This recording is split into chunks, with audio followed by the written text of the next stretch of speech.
Join Kanjipuram SCSVMV NAC A Grade University. 100% scholarship, excellent placements, global excellence with Indian values. Admissions are open now.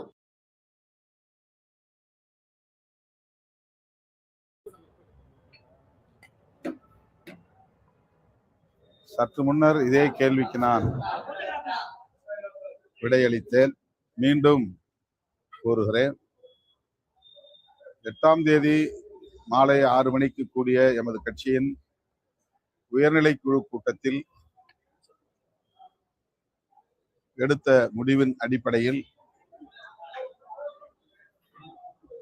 9ஆம் தேதி மாலை 5 மணி அளவில் செய்தியாளர்களை சந்தித்து வெளியிலிருந்து எங்கள் ஆதரவை நல்குகிறோம், நிபந்தனையற்ற ஆதரவை வழங்குகிறோம் என்று அறிவித்தோம். அப்போதே சொன்னேன், அமைச்சரவையில் இடம்பெற வேண்டும் என்கிற கருத்தும் உயர்நிலை குழுவில் முன்வைக்கப்பட்டது. குறிப்பாக கட்சியின் பொதுச் செயலாளர் ரவிக்குமார் அவர்கள் அந்த கருத்தில் மிகவும் உறுதியாக இருந்தார். ஆகவேதான் 9ஆம் தேதி பகல் 12 மணி அளவில் மீண்டும் நாங்கள் கூடி பேசுகிற சூழல் உருவானது. இறுதியில் வெறும் ஆதரவை மட்டுமே நல்குவது, அமைச்சரவையில் பங்கேற்பதில்லை என்று முடிவெடுத்துதான் அறிவித்தோம். அமைச்சரவையில் பங்கேற்பதில்லை என்கிற நிபந்தனையற்ற ஆதரவு என்கிற அறிவிப்பை வெளியிட்டோம். இப்போது ஆதவ அர்ஜுனா அவர்கள் விடுதலை சிறுத்தைகள் கட்சிக்கும் இந்திய யூனியன் முஸ்லீம் லீக் கட்சிக்கும் வெளிப்படையாக ஒரு அழைப்பு விடுத்திருக்கிறார். அமைச்சரவையில் விடுதலை சிறுத்தைகளும் பங்கேற்க வேண்டும் என்பதை வலியுறுத்தி இருக்கிறார். அது தனிப்பட்ட முறையில் அவருடைய கருத்து இல்லை, முதலமைச்சரின் கருத்து என்பதையும் பதிவு செய்திருக்கிறார். ஆகவே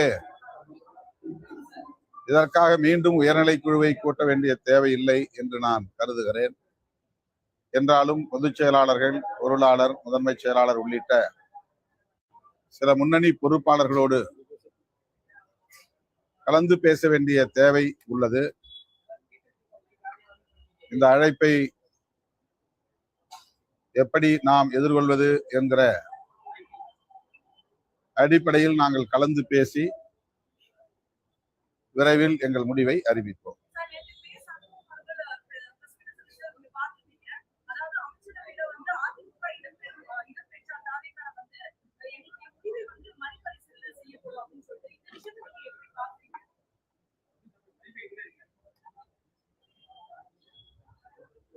ஏற்கனவே 2-3 நாட்களுக்கு முன்னரே நான் பத்திரிகையாளர்களிடத்திலே பேசுகிற போது இதே கேள்வி எழுப்பப்பட்ட நிலையில் அதிமுகவிலிருந்து ஒரு பிரிவை வரவேற்கக்கூடிய வகையில் அவர்களுக்கு அமைச்சரவையில் இடம் கொடுப்பதாக சொல்லப்படுகிறதே என்று எழுப்பினார்கள். அந்த கேள்விக்கு நான் விடை சொல்லுகிற போது, அப்படி அந்த பிரிவுக்கு இங்கே அமைச்சரவையில் இடம் தரப்படுமே ஆனால்